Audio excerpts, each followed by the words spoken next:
Ladies and gentlemen, students of Bentley University, fellow faculty members and staff, and distinguished guests, I am delighted to welcome you to the 15th Raytheon Lecture in Business Ethics. My name is Michael Hoffman, and I am the Executive Director of the Center for Business Ethics located here at Bentley University. For those of you who have been attending these lectures over the years, you may have noticed that we try to find leaders from a varied cross-section of business sectors.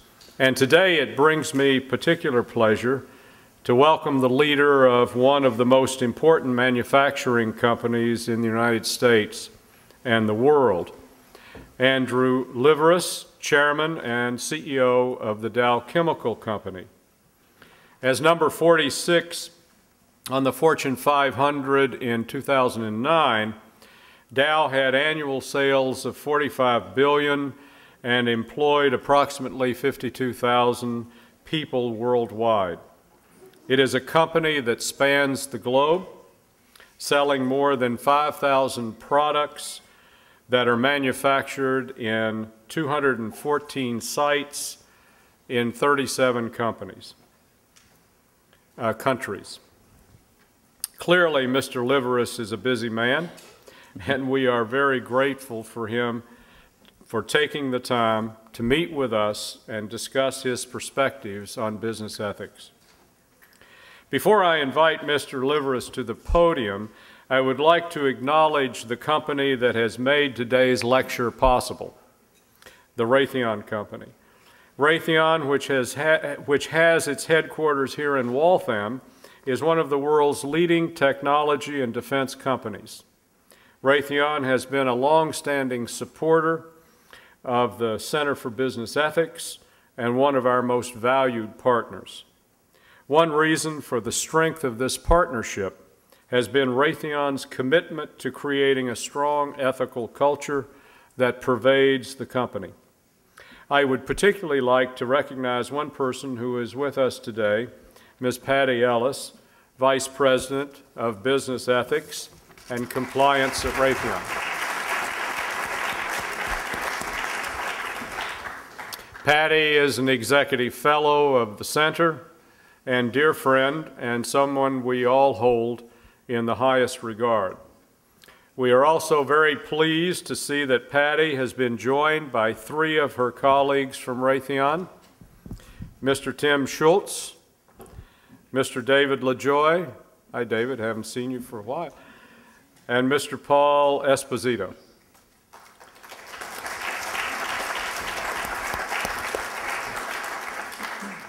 Thank you. We are also fortunate to have with us today two other special guests who I want to thank for joining us. Mr. Liveris has been accompanied by Mr. Louis Vega, Dow's Public Affairs Director for Executive, External, and Reputation Communications, as well as Mr. David Wilkins, who serves as Dow's Associate General Counsel and Director of the Office of Ethics and Compliance. We are delighted to have them with us as well as all of you who have joined us here today. Thank you for coming. Before beginning our program, I'd like to remind everyone about an important matter of protocol, and that is cell phones. And if people don't remind me when I'm about to hear a lecture or in a play, I invariably will forget. So please turn off your cell phones and close your internet connection. It's not enough to just put them on vibrate, at least not in here, because the phones interfere with our microphone system. So if you would just turn them off, you'll get all your calls later, but if you put it on vibrate, it still may have some interference issues. Please note that to make this event a rich experience for you all, there will be a question and answer session immediately after the formal presentation. And following the lecture, there will be a reception to which you are all invited in the Adamian foyer just down the hall from the auditorium. There you can help yourself to some food and beverages and also have a chance to speak directly with Mr. Liveris. For those of you who might want to watch a video recording of today's lecture, we expect to have a copy available for viewing on campus soon. Please note also that Bentley is a proud partner in the PBS NPR Forum Network, which provides webcasts of selected public lectures from the nation's leading cultural and educational institutions. Many of the Center for Business Ethics lectures can be found there. Ladies and gentlemen, let me say just a few words about our speaker, Andrew Liveris. Andrew was born in Darwin, Australia, and attended the University of Queensland in Brisbane. He serves on the board of directors of IBM and Citigroup. He is president of the International Council of Chemical Associations, vice chairman of the Business Council, a member of the Executive Committee of the Business Roundtable, a member of the President's Export Council, the U.S.-India CEO Forum, the Peterson Institute for International Economics, the American-Australian Association, and a trustee of Tufts University. These are but a few of his various affiliations and outside commitments. But what is more important, from my perspective at least, is that Andrew represents a leader of a global chemical company that produces a myriad of products on which our lives depend every day. It is a position that brings with it responsibilities that cannot be measured just by the bottom line. To do his job well, Andrew, I'm sure, needs to balance humanity's unquestionable needs for chemicals with an acute ethical sensibility of environmental stewardship. This is an immensely important and complex job, to say the least. And it is for that reason that I think we should all feel particularly gratified that Andrew took time out of his enormously busy schedule to meet with us this afternoon. Andrew? Thank you very much. Thank you, Mike, for that kind introduction. It truly gives me great glow to be here amongst these wonderful young and up-and-coming faces, and maybe some not so young, but it's really a pleasure to have you here, my and Dow Chemicals' perspective, actually, on the topic of business ethics. And I would tell you that I'd start off by saying that business executives aren't often asked about their views on ethics these days, except when they're in front of congressional subcommittees. And clearly, that world is a lot less friendly a forum than I know this one is. I'm really also very indebted to Raytheon and to my good friend Bill Swanson and his leadership team, which is very well represented here today, for what they do to not just sponsor this lecture, but to sponsor all the lectures that happen at this fabulous school. We believe that these discussions are incredibly vital to the health of the corporate community, which is why I'm here, and I really thank you for supporting them. I'm extremely impressed by what this university and this center have done to put ethics in the spotlight and to do it in a way that is tremendously very visible throughout the business community. I enjoyed the pre-conversations prior to this lecture to learn more from the leadership that's very evident here from Mike and his team. Your work here at the Center for Business Ethics is a constant reminder for all of us out there in every institution, including those in the business world, that we must build everything on a culture of trust, one of the most key words in the English language. At Dow, we share that belief.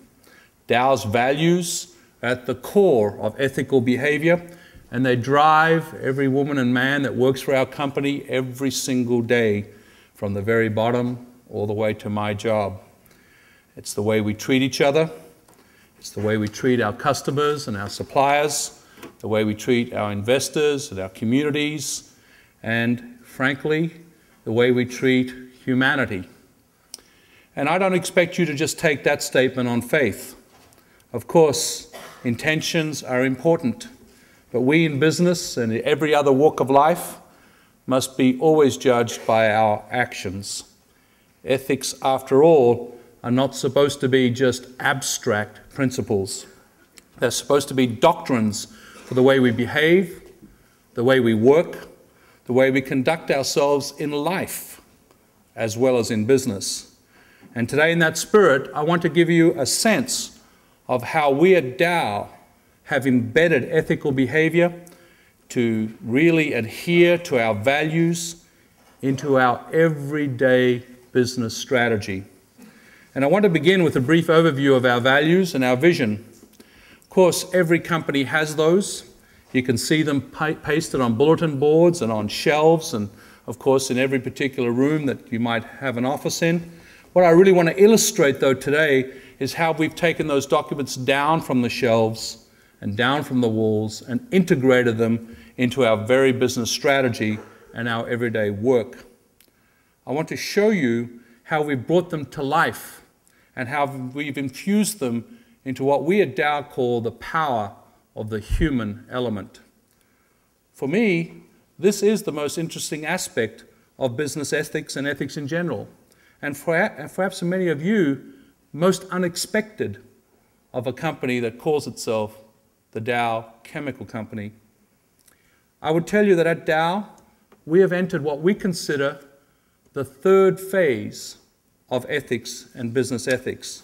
And every single one of these phases has been critical and most important. But our evolution into this third phase has truly transformed our company most profoundly. And this new approach, if broadly applied, we believe has the potential to fully transform the way the world does business. Nothing less. Let me explain. The first phase of business ethics is what I consider, and we at Dow consider, to be a phase that we have called the Great Awakening. That period which really began in the 1970s as businesses, corporations, governments, and even the medical and legal fields felt increasing pressure from the public to reform. I think the US Attorney General at the time, William Saxby, captured the mood in 1974 when he spoke out against what he describes as the seamy side of business. Saxby said that there was, and I'm quoting, the feeling among too many in the business community that any means are acceptable to achieving profits, and that the crime is not in doing, but in the getting caught. Keep in mind that Saxby was a pro-business Republican. That kind of broad and angry sentiment was a great wake-up call for the business community. It led to the first National Conference on Business Ethics, and in fact the founding a few years later of this wonderful institution at Bentley. Importantly, it also led companies en masse to reassess their internal processes and codes of conduct. Dow's Code of Conduct, Business Conduct, developed truly out of that period of time. Today, it remains an extremely important framework of accountability for everyone in our organization. These guidelines, along with our core values of integrity, respect for people, and protecting our planet, dictate not only how we treat one another, but also how we conduct business around the Dow world. I am optimistic that most corporations have codes similar to ours and have disseminated them throughout their workforce and backed them up with strong internal governance and control mechanisms. Dow, led by David Wilkins, who was noted in the introduction, has very senior people who run our Office of Ethics and Compliance, for example. And as a global company, our ethics committee, 14 of them actually, interact with our employees around the world. These committees not only run our feedback systems, our ethical hotline, so to speak, but they work together to oversee our recruiting and hiring programs, our training programs, integrating Dow's values into every new employee and every existing employee, and truly conduct independent investigations free from any corporate influence. That is truly the hallmark of the Great Awakening period, when businesses began writing down for ourselves and for the outside world that this is how we will behave and this is how you should hold us accountable. It was truly an important first step for the business community in general and helped create more transparency and more awareness through every sector of society. Did it bring about a golden age of corporate ethical behavior? No. Saying you believe in ethical behavior and actually acting ethically turns out to be two different things. You not only have to look back at the past decade, the accounting scandals, the deception, the criminal convictions, the eroded trust, to know that the business community still has a long way to go. But what's most important is this: making a clear commitment to better business practices was a good and actually a necessary first step. So we believe it was progress, but still that step, as I have suggested, was incomplete. That is because it failed. It failed to account for the fact that corporations exist in a broader community than that we have granted when we look inside. It actually is dictated by law and by society, and that there are certain rights and privileges attached to how a corporation behaves. And when you have rights and privileges, you also have obligations. Those obligations extend way beyond the financial mechanisms that drive corporations and those that have a direct stake in our entity. Once the business world accepted that broader notion into its culture, we really moved into the second phase of business ethics. Starting in the late 1980s, we began thinking in terms of what became known as the triple bottom line. And actually, the world of economics, environmental, and social norms began being integrated into our actions. We began not only talking of our direct shareholders, but of the concept of stakeholders, which was a much wider category of who was involved and impacted and influenced your enterprise. Remember that by the 1980s, the world was in fact truly shrinking. Corporations were growing, and their influence was expanding so massively that in some respects, it actually exceeded those of governments. Here is a remarkable fact that explains why companies like Dow felt a real need to get this part of it right. Depending on how you count, and on any given day, there's about 195 countries in the world. The bottom 100 of those countries last year had a combined GDP of about $900 billion. Now here's the remarkable part. That number is actually smaller. That $900 billion is smaller than the combined revenues of the three largest companies in the world: ExxonMobil, Shell, and Walmart. Staggering. 100 countries, 3 companies. I think the first President Bush put into words what those of us promoting free enterprise were coming to grips with in the 1980s and the 1990s, as our influence on people's lives grew so dramatically and so exponentially. Standing on the floor of the New York Stock Exchange, President Bush reminded us that, in the long run, there is no capitalism without conscience. There is no wealth without character. To which I would simply add, there are no privileges without obligations. The implications were clear. If we operated without a conscience, if we failed the character test, if we failed to look beyond the economics of our enterprise, we would compromise our license to operate. License to operate was a particularly strong idea in the chemical industry, which I, of course, represent. In the late 1980s, our industry came together and began promoting the concept of what became known as the term responsible care, a global initiative that helps and encourages chemical companies, and I'm quoting, to work together to continuously improve the health, safety, and environmental performance of all companies and to communicate with all stakeholders about their products and their processes. At the same time, our companies became more actively involved with communities where we operated, promoting volunteerism, for example, and recycling programs and diversity initiatives. Our efforts to improve our social performance were especially strong in education, where we began reaching into the classrooms, especially with chemistry labs, and really trying to work hard to encourage the interaction of science amongst our youth.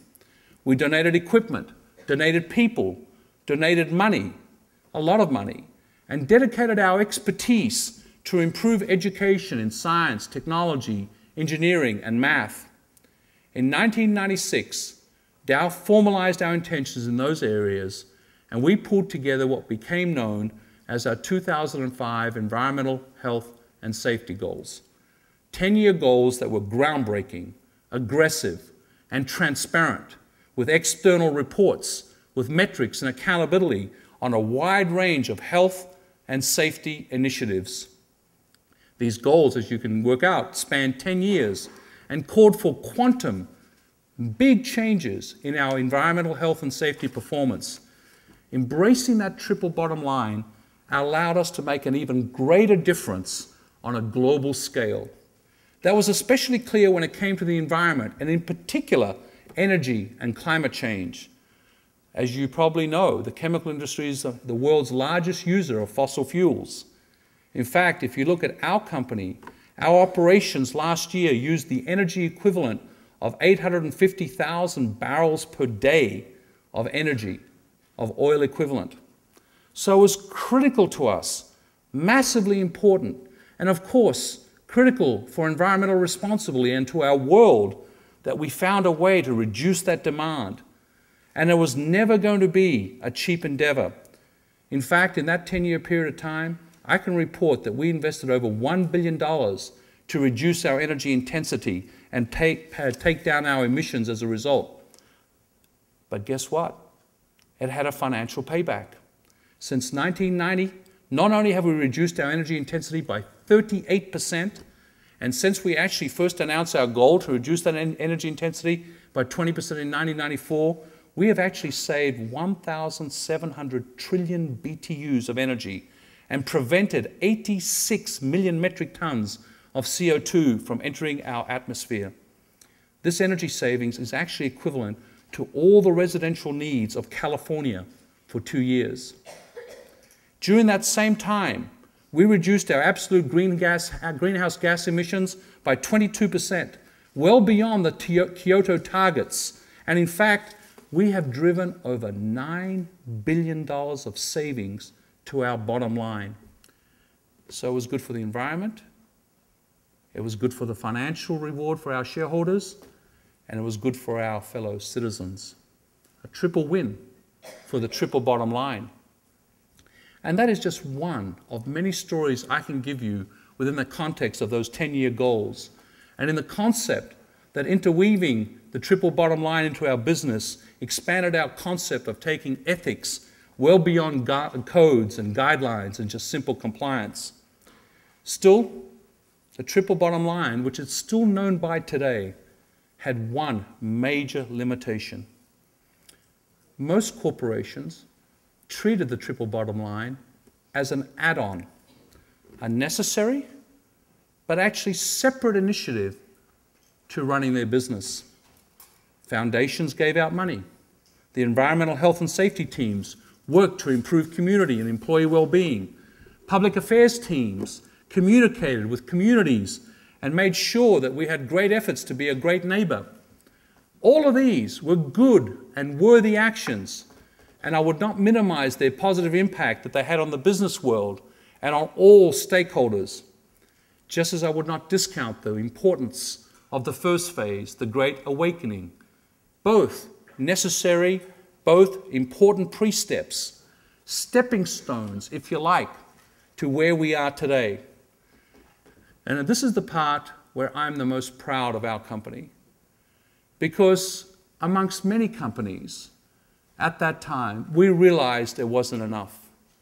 We took a very necessary third step, a very important one that actually said, it's not what we could do, but it's what we have to do.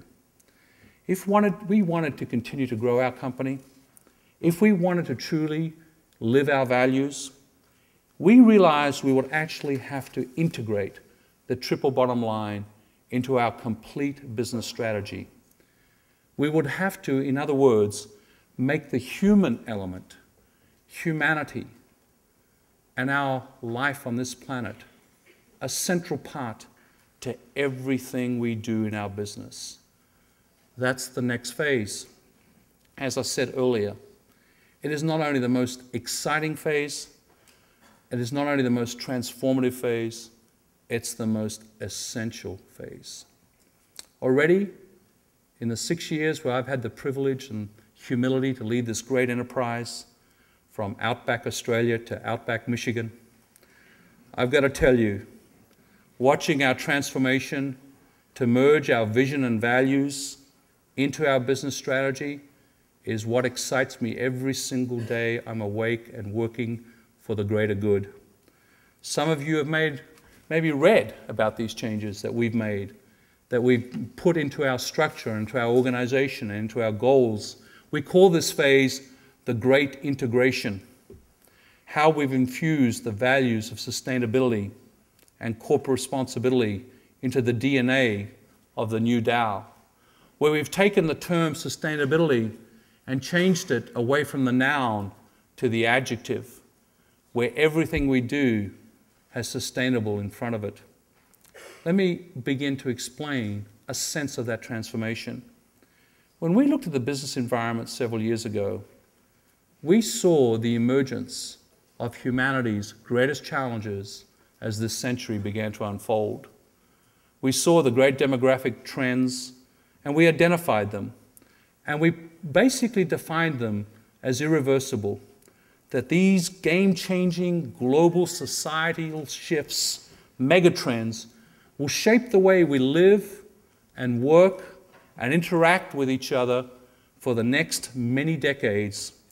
They're redefining critically important areas in the fields of health, nutrition, in energy, consumer behavior, transportation, infrastructure, communication. And if you take the point I made on demographic and say we're moving from 6.6 billion people roughly today to over 8 billion in the next 25 years, the impact, if that's not properly managed, of this growth will be outstanding and negative. The implications for environment, for food supplies, from our ability to find affordable housing, to clean water, the reversing of human society's great progress on this planet will begin to go into reverse. We have to arrest it and change the momentum in the other direction. Around the world, every year, 1.5 million people die because of water-related diseases. Every day, 16,000 children die from hunger-related causes.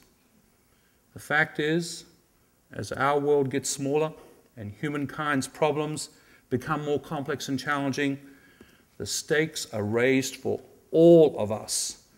So at Dow, we embraced the notion that we had a greater mission. In a real sense, we also embraced the notion that we were deep in scientific answers, that in fact the intersection of that wonderful document that I'm sure you've all memorized called the periodic table, and all the elements, all 118 elements, intersecting with these large megatrends created an opportunity not only to make a difference, but of course to reward our shareholders and all of our stakeholders. And over the past 6 years, we've literally rebuilt our company. We've reshaped ourselves, refocused our portfolio, and began hiring the capability that we needed to truly change the way we operated. These changes are well documented, and you can track them in the business press and Google them any way you want. They're out there. But what is less well known and much less understood are the cultural changes that were required to put in place what I'm calling the great integration of the triple bottom line and its sense of ethics into our business strategy. Now remember, I referred to the 2005 environmental health and safety goals. Once we made progress on those, we immediately, with this great integration phase, took on our next challenge and defined for us our 2015 sustainability goals. And what we did there was we said it's way more than environmental health and safety goals, but it is in fact integrating our environmental health and safety goals for everything we do, every facility we operate in, every product we buy, every product we sell, in a full planetary sense, to become collaborative with everybody, with governments, with NGOs, with everybody that could contribute so that we minimize the footprint on the planet. And at the core of that strategy, therefore, became the word sustainable. For example, we know that global energy use is expected to rise by 70% by 2050. Energy consumption growing at 14% in the US alone will in fact have as a result of it the vast majority of that demand coming from fossil fuels. And at the same time, there's a growing recognition that if we don't slow, stop, and reverse the growth of greenhouse gases that comes from the burning of the fossil fuels, that we will have a planetary disaster. How are we responding at Dow? We looked internally at everything we did, and we recommitted ourselves to making our plants more efficient, our products with a less of a footprint, and in fact, put new big bold goals out there on CO2 emissions and energy use. And second, we didn't stop there. We started inventing new business models in alternative energy, so that not only did we start developing alternative feedstocks of biomass for our facilities, but we actually started launching technology drives to answer societal needs and thereby reduce our footprint and help society. And the most exciting, bold, tangible, new technology we're launching this next year that maybe hasn't come to your psyche yet is replacing the solar cell with an ordinary roof tile. In the middle of next year, the Dow Chemical Company, from an idea 3 years ago, is launching solar for the masses. The powerhouse solar shingle, using 4 elements from the periodic table: cadmium, indium, gallium, cerubidium. I'm sure you know them all. In a thin film laminate, integrated into an asphalt tile, will make solar affordable with a 7-year payback or less. This will become a consumer product that will redefine how, in fact, solar gets bought and installed. And it just recently received UL certification. At the same time, we've launched a complete new business around batteries, using our material science to make them lighter and more affordable for cars and trucks and stationary uses.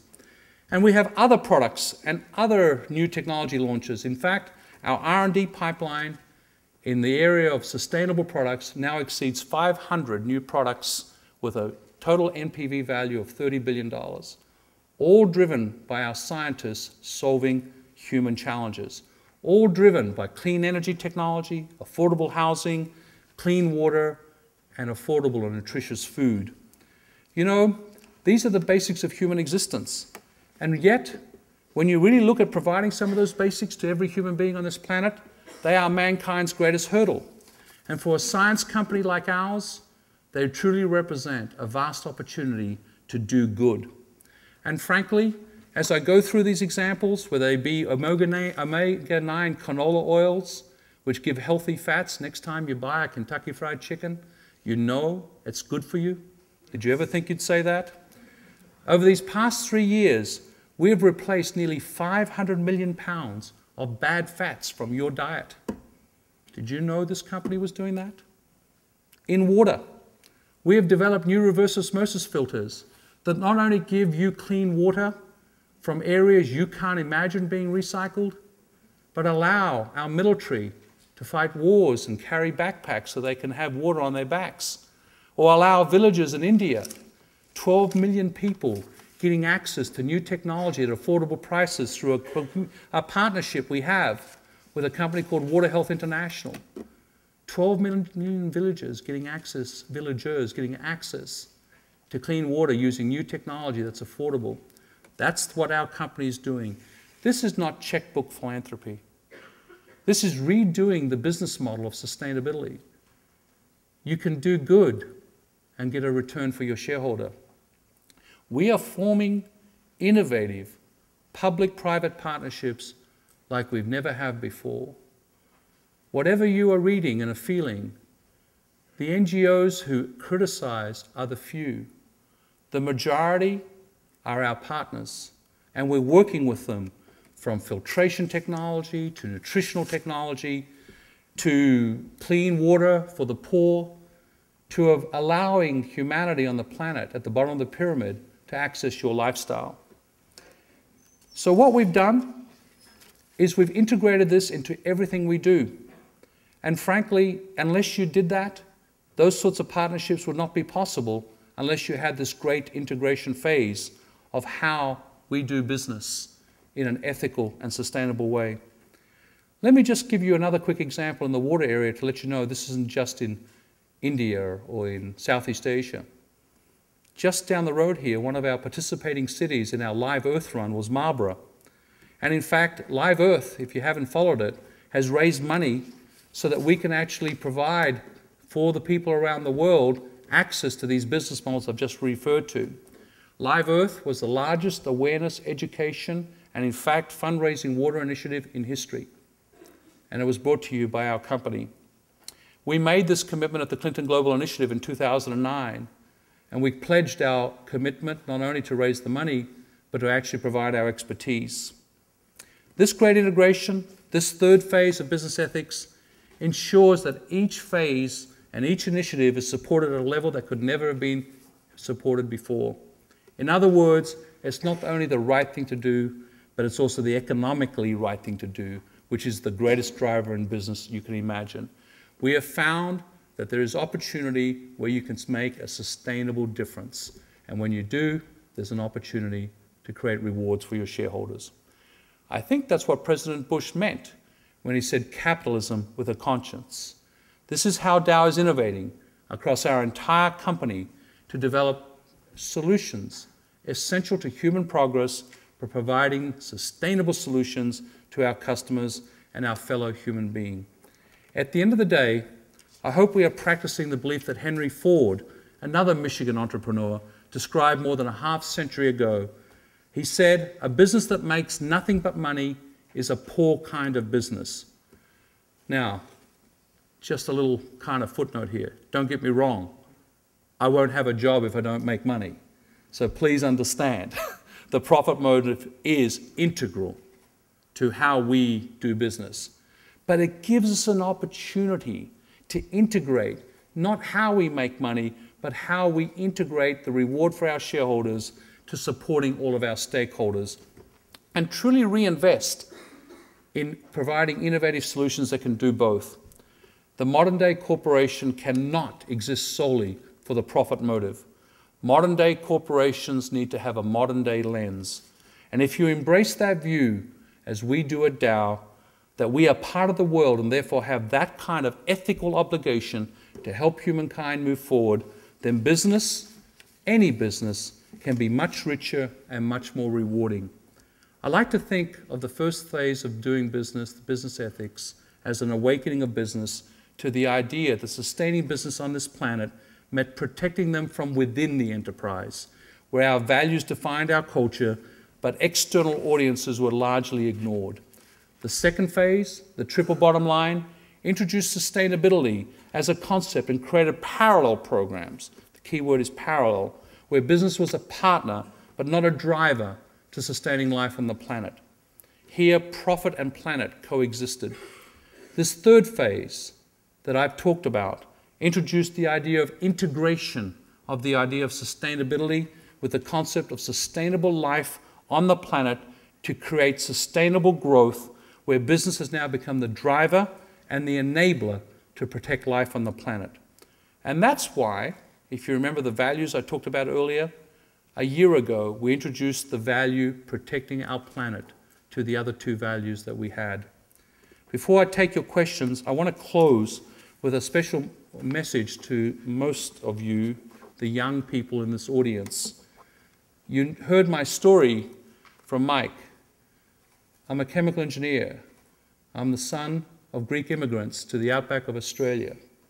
The American model has provided me an opportunity that I have never imagined and never dreamed of. I had dreams. I'm sure you had them too. You should know that corporations are full of people like you, people like me, who do have dreams as individuals. Corporations today are given bad names by Hollywood, by the media. They're being branded by people who are not taking the time to know that every single person in a corporation is like you. And at Dow, that's a very simple message I have for you. Don't succumb to the cynicism that's out there. Don't succumb to the denominator that humanity seems to want to report on. Negativity making news, disasters being the headlines. Doing good is all around you. Doing good is your choice. Doing good in an enterprise is very possible. Being a leader in a large corporation where you can access the resources of what we at Dow call the human element is a privilege. Every woman and man, every 52,000 of them at Dow do good. And we reward them because we want our enterprise to be sustained on this planet. 113 years ago, a young 21-year-old found the company. Chemical engineer before the term was invented, from Ohio. Went on a train, drilled a well in Michigan, blew up his first factory, and 113 years later, his company is still here. Why? Because he had values that we live today. The value of community, the value of respect, the value of trust. I'll finish by saying something. I was in Mexico City yesterday with celebrating our 50th year down there in Mexico, and I had a town hall with our employees, as I do wherever I go. I've been to 22 countries this year, and I said to them in response to a question in terms of their need to see a career at Dow, I said, at the end of the day, we may or may not attract you with the size of the wallet you get while you work for us. We may or may not stimulate you with the intellect and your brain as we solve all these challenges. But I know that once we earn your respect and trust, we'll have your heart. And at that point, you will love what you do. After 35 years at this company, I love what I do. Please seek that out, and I'm now willing to take your questions. Thank you.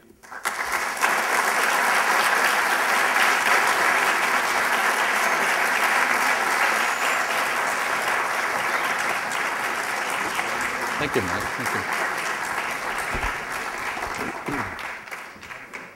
Thank you. We'll have some questions now, and if, when you hold up your hand, one of the center's Sullivan Scholars will bring the microphone to you. Don't ask the question till they get there because we want to record it. Okay? And I'll try to get students involved and these older people over here involved and some faculty and so forth. So, who's first? Yes.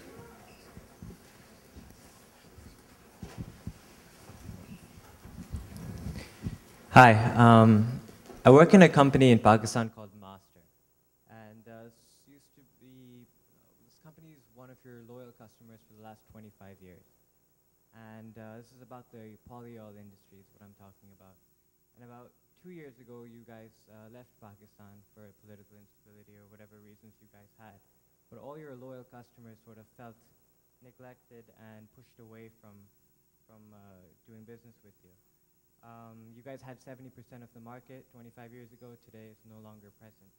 On an ethical standpoint, do you think it was the right decision to leave such a large market and loyal customers, such as the people at Master who were your biggest customer at the time? Thank you for, you're still our customer, right? You know, the question, you have a broader question within your question, which is political risk and how we look at enterprise risk. And we have a very, very robust system that grades impact and likelihood of events. So high likelihood, high impact, like every great corporation. If they get into the northeast quadrant, then we have to put safeguards in place. And so when you operate in 170 countries, which we do, we're constantly working on that all the time. And you read about that. You read about it in the newspapers, of course, and you read about countries, you know, doing very bad things to their citizens and to the companies that operate there. In terms of you know, countries around the world, we've had incidences around the world where we've lost our assets, we've lost people due to terrorism. So we've got to protect our enterprise and, more importantly, protect our people. And really, at the end of the day, that's what ends up happening when you make decisions to exit markets. We don't make decisions to exit customers. I mean, what we try to do is to supply them no matter what. And the problem with Pakistan, and you know, to this day, it's still got its issues, is where you are. You know, you're at the great intersection of some of the greatest issues humankind, certainly this country, America, is fighting with. And so the risk of doing business is what we've done is we put agents in place. But I'll take your question, and I'll certainly take your company's name, because we don't like not to supply customers. The product you talked about, I don't want to bore all of you with this, but polyether polyol, in case you don't know what it is, you're sitting on it. It goes into every polyurethane. So every foam product that's out there is made from this product. And so back to how Mike introduced us, we enable pretty much everything you do, and this is an important product. It's a bit limited in its supply right now, which may be the other reason. But I'll take your question. I didn't expect a customer question as my first question. Thank you. Okay. Anybody over here? There's some at the back there. Oh, yes, there you are. Edgar. It's your all's turn. Hey, I have a paper due on social responsibility, so this is going to be a good quote. Does your company do social responsibility more for profit end game or more for the community? Absolutely for the community. I would tell you that I don't make that a choice. The great integration discussion I just had with all of you, we have 150 hometowns. That's the way we think about it at Dow. And those hometowns employ a lot of our people. But more importantly, for every one job I have inside of Dow, we have 5 jobs that are dependent on us. So you take our home community of Midland, Michigan. It's a town of 40,000 people. We employ roughly 7,000 people there. Our subsidiary Dow Corning, another 3,000. Pretty much everyone in that town, in some way, shape, or form, is part of our social fabric. So the school system, what we do with facilities, how we do with the police, and the tax base we have there. So whatever it is, we believe that the quality of life in that town should be at the highest level anywhere in the world. When we go to an emerging nation, we bring the highest level, the highest standard. We don't compromise. We believe that over time, emerging nations will jump to the highest standard. So we always look at the country standard and the highest standard that we operate with around globally and pick the highest, almost always ours.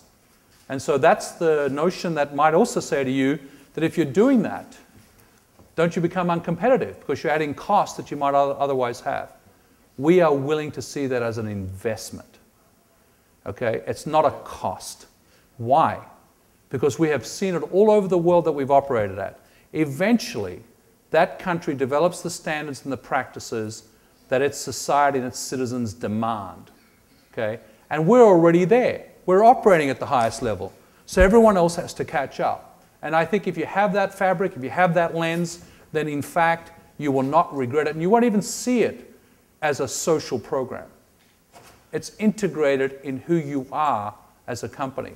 And that's what I was trying to explain when I talked about the great integration. I hope I get you an A on that paper. I don't know if I'll do it. Okay. This section. There's one.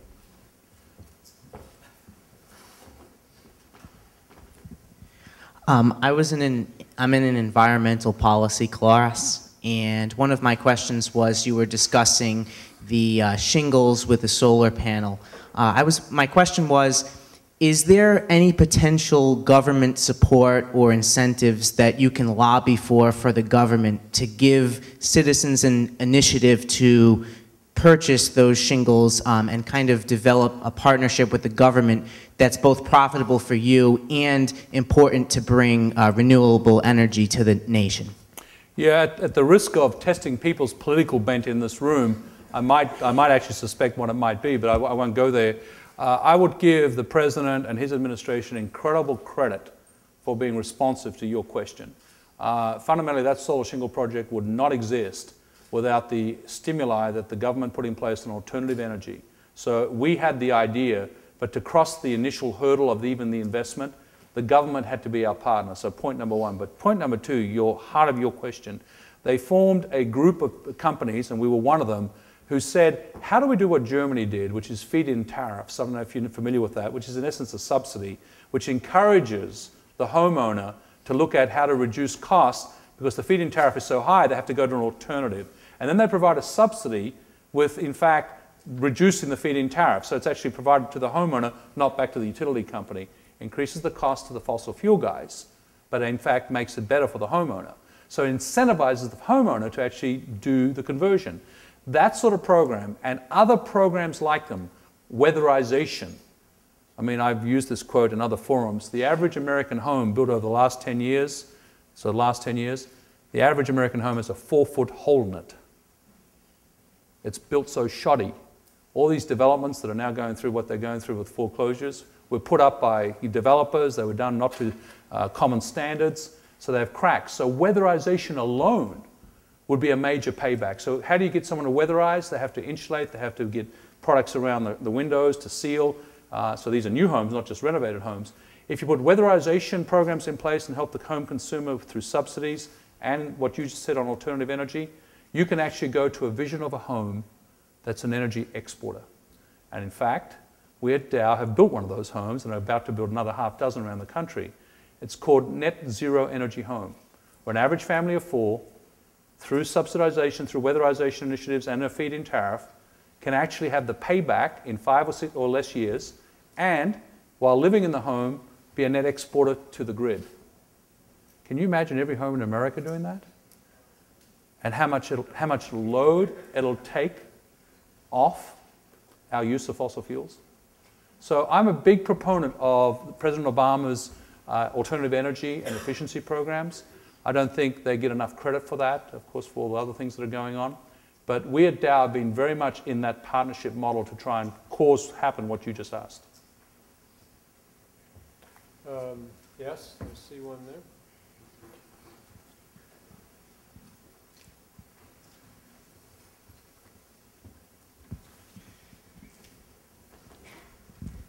Thank you. I was very curious about how you said you produced more than 500 new products in your R&D. How do you come up with these products? Do they come from the outside? Do your own engineers come up with ideas? I mean, you probably have a lot of criteria when it comes to what products you're going to go through the whole R&D. I don't know if you can actually go into details of how that process works. Well, the first part of your question is yes. I mean, we run like a lot of the good R&D companies today, whether it be IBM or P&G. We run in the modern era what is called open innovation. So using our wonderful communication tools and the internet, we run open innovation forums, which basically have ideas from the labs, from universities, and some of them through direct relationships, some through indirect relationships. We run contests to see where the best ideas on solving a problem X or problem Y. So that's the open innovation forum. Then within the company, we have created what is best-in-class practice, which is we spend $1.6 billion a year in R&D. But of that, we have about $120, $130 million that's true serendipity R&D. It's just pure creativity. So just like advertising agencies, if you have the picture of people thinking of jingles and ads and all the things that cause us to buy things, are really truly creative forums. R&D is creativity. I mean, fundamentally, invention and creativity of invention, you have to have no real rules. I mean, you have to have a general sense. I need a better solar device. So that's what our megatrends do. Healthy oils, those sorts of things.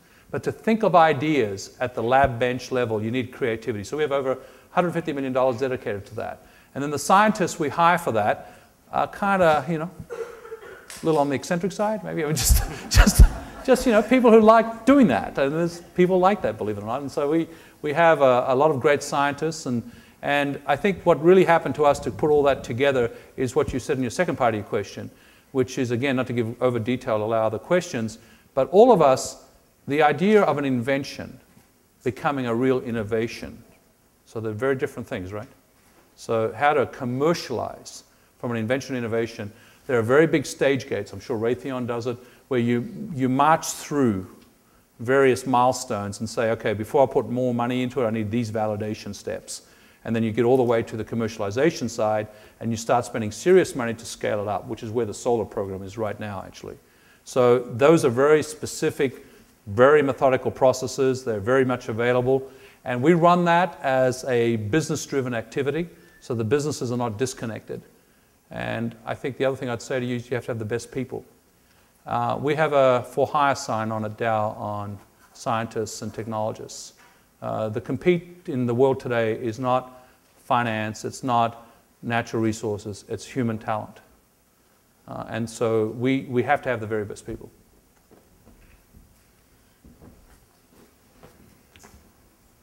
Another question? Yes, I see. Okay, I'll get to you. I'll see one up there. Way up. Zena, right in the top. And then who had their hand up? Two. Okay.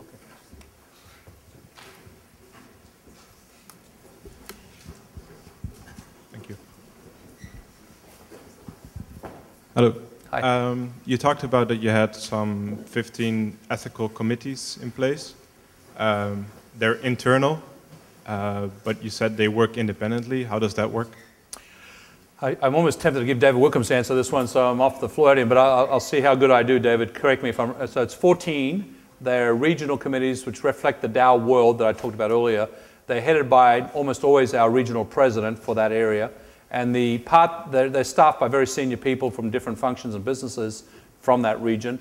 And the part that's independent is that if an ethics hotline comes in and it has to reach a certain point where the internal adjudication is such that, no, we need an independent look at this, they have the ability to make that decision. We hire external people to come in and look at it. Is that fair? So they have that ability to do it. David coordinates them around the world. He travels like crazy to them all. We make sure that they have the training programs in place for our new recruits. I mean, look, when you're operating in new countries, and we had the Pakistan question, I mean, just don't assume that everyone goes to the highest ethical behavior just because they do. The temptations to do wrong things is constant. And so what you've got to do is from the get-go, make it clear that ethics is digital, okay? You either are going to go by our code of conduct or you won't work here, okay? And so that is a standard that you operate by. And it's very simple. These regional ethics committees have the ability to really fundamentally make those decisions. And very rare do they bump it all the way up to corporate because corporate knows that they've got the standards down there. Fair enough, David? David, would you like to expand on Yeah, that? please. He's not just saying that either. Okay, Edgar, I think I saw yours first, and I'll get yours. Well, back behind, and then I'll get to yours. Do you think it's actually feasible that like Americans will be able to afford these new homes that you are building, and that people may actually, like the country actually start to like have these all over the globe? Like, absolutely, we're very excited by it. I mean, the leader of this business is she's a she. She basically, I give her a hard time all the time because she's so conservative with her numbers, and they are conservative to CEOs, by the way. That's just a standard thing. They just don't want to, overpromise and underdeliver. They want to go the other way around. And so the addressable market that she's defined is by 2015 a $5 billion market, and that we will have $1 billion of revenue. Just roofs alone in this country is a $300 billion market. So and this is just on current projections on housing. So what's the percent of roofs that will change? You know, if you're a current homeowner with a roof, are you driven by regulation to be energy efficient? And that's actually the biggest issue. The code issue is the biggest. But if the codes get put in place, the addressable market's way bigger than 5 billion. That was my whole way of saying buy Dow stock. Okay. Sorry. But your question is right on. I think this is going to be a strong ramp up. We call it solar for the masses. Okay. I mean, really, truly is. And it's a game changer. I think, is this young man? Yes. Edgar, you got it. Do you ever worry that you're going to lose your job to someone who's less ethical and more profit-driven? Oh, what a great question. So look, I didn't cover this, but you all are very aware of what you also learn at the school, which is the rising tide of compliance. I mean, in essence, we are all moving to a higher plane. I've already explained Dow's view through this great integration, sustainability, doing good and doing right, and therefore making money as a result. But of course, we as a society, certainly this country, has learnt that, you know, wrong can cause train wrecks, and so regulation is improving. And as long as it's partnership-driven regulation, you know, there's only one thing worse than no regulation. That's bad regulation. So can you get good regulation? Well, that's compliance. And I think as, you know, directors on boards and, you know, their responsibilities become more fine-tuned around behaviors and ethics. I mean, I don't know, David, should I use the example of a couple of years ago? A few years ago, you can Google it, we had a board member and a senior officer of the company conduct negotiations without informing the board or the CEO to sell the company. Okay. And we haven't, there's a great Fortune magazine article from 2007, I think 2008, when all this happened. Okay. The story in its own right would take another hour, and definitely I think I'd keep you here. I think the story would keep you here.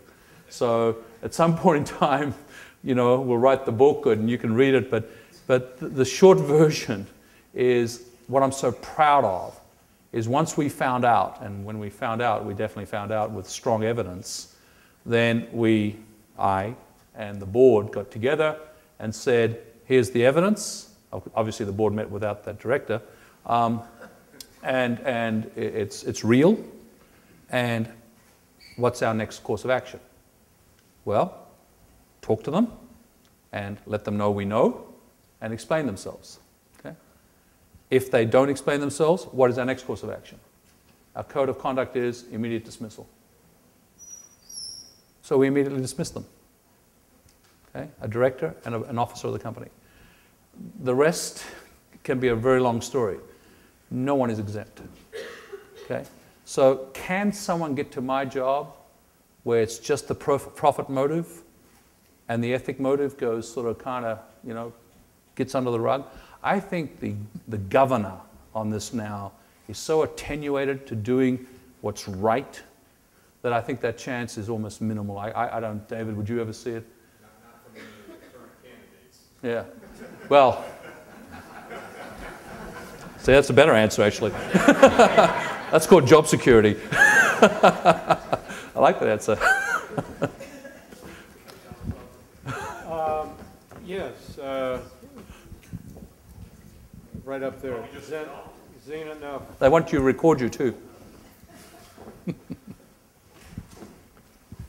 Thank you. You alluded to this in your comments about the fact that you always have the for hire sign out for technology people. Science, and the global competitive nature. I'm curious about your take on the state of American competitiveness from the standpoint of an educational deficit, or however you might characterize it, but just the competitiveness of the American society. First, the good news. The good news is American undergrad and graduates in the science field are still very competitive. Okay, and I don't know if you're an academic. No? Okay. Well, thanks to all of academia that's involved in this, our university system in this country has stayed pretty much top quartile, but that's the good news. The bad news is where the arrow is pointing, okay? And the arrow is pointing downward and the velocity is accelerating. Not necessarily because we're doing anything, you know, to be bad, but I think everyone else is catching up and accelerating. And that, unfortunately, means the global competitiveness question, the way you framed it, is we already start to see it very, very vividly with China. I spend a lot of my time in China. I used to be one of the things I was doing before that list that you listed. I didn't know I did all that much, but okay. I was chairman of the US-China Business Council, so I've spent a lot of time with Chinese leadership these last few years. I've just stepped down from that spot. I've been to China 5 times this year. I'll be going 2 more times this year. It is just unbelievable what they're graduating. And it's not the quantity. The quantity gets often talked about, 3 times as much, 4 times as much. That's not the point. It's the quality at the very top. Okay? And the quality at the very top, they're learning from us. I mean, basically, we're best practice sharing at the education level. So this country needs to step up, and it gives me a chance to do a little plug. We at Dow, back to this public-private partnership point, we at Dow have been working on something very actively for the country, obviously helps Dow, but very importantly for the country, because Dow can go outside the country. You know, with 70% of Dow outside the country right now, you might argue, well, so what about the US, right? I mean, I'm not saying that's us, but you could have that thought. Well, we don't believe in that. We believe this country and its model of democratic freedom and capitalism is still the best model based on its value system, okay, which is what we're here talking about. So if you believe that, if you're in science, how do you reverse this trend? Well, we've come up with something we call an advanced manufacturing plan. And just like World War II, and for that matter World War I, created this great spurt of American innovation because the government said, in that case, we had to fight a war, but let's go to a more modern day example, JFK and Man on the Moon created, you know, with NASA and all the relevant technologies that came out of NASA, including computing, the internet, and all the things that followed. Governments, once they make a big decision like that, create the space for American manufacturers to innovate. And we just haven't had that national goal for a while. And so we've been asymptoting. You know, what are we here for? What is our national goal? Do we know? I mean, do we have a national goal for the next 50 years? Is it truly, what's that? I mean, is it noble? I mean, we need to do that sort of work in a partnership model, and I believe, and we at Dow believe, that alternative energy should be one of those national goals. Okay? That we should be the leaders in alternative energy. We should define how to use all 118 elements in the periodic table to take down the footprint on fossil fuels, which we don't have enough of anyway. Okay? We should invent all those technologies. And to do that, you need deliberate policies out of Washington, working with the private sector. So we've put together an advanced manufacturing plan. We're actually going to be launching it here in the next month or so. We're working with Washington very actively. And why is that important? Because 70% of all non-government R&D is in the manufacturing sector. With the US economy at now at a point at 11% of it only manufacturing, we're going subscale. And last time I checked, we can't make a living out of just services. Okay? The financial industry meltdown just taught us that. And look at the UK. The UK lost its manufacturing sector, lost North Sea oil, and became fundamentally just a services sector. And it collapsed on itself. And this current leadership now in the UK is trying to entice manufacturing back. Why? Because if you bring the manufacturers in, you'll do the research. If you do the research, you'll do the invention and the innovation. And then you can help the education system bring you the quality in partnership. We at Dow are actively investing in STEM at not just the university level, where there's plenty of it going on, but really in the early stages, K through 12. 80% of all chemistry teachers in this country don't have a degree in chemistry. So our kids are being taught by people who don't know the subject. In the public schools, that was the public school data. Sorry, I waxed on about that, but that was a very important question. All right, so in the wake of the financial downturn and everything... Put your hand up, I can't see you. Oh, there you go. Thank you. In the wake of the financial downturn, we've seen multiple companies and have ethical lapses that have resulted in the companies going under, companies having their reputations permanently tarnished. How has Dow managed to keep profitable while staying true to its ethical code of conduct? 52,000 women and men of high quality and high talent. And I don't mean to be glib, and I don't mean to be trite. It is the answer. If you have a value system that integrates into your very fabric and your very DNA, you can take on any crisis. I'm an optimist, and I believe, with the, are you Chinese background? I can just barely see you up there. Crisis and opportunity is the same letter, right? Same word. I mean, so fundamentally, that's what we believe. We believe if your back's up against the wall, it's the quality of your people that will get you back off the negative. And I think, frankly, that's what we did at Dow. We just took action.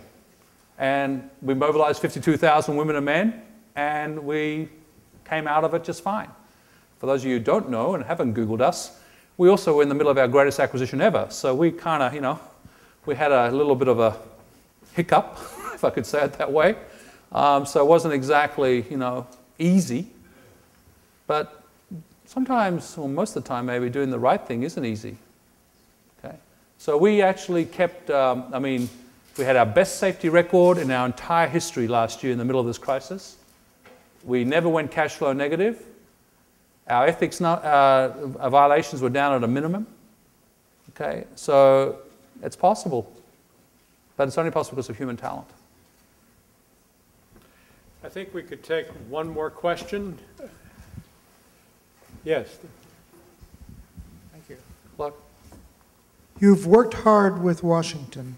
Yes. And you recognize the need for collaboration between the politicians in order to enact the laws that you need to help the environment and make things sustainable.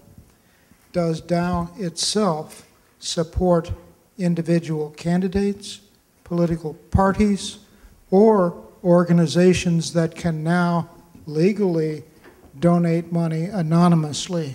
For example, are you a member of the U.S. Chamber of Commerce?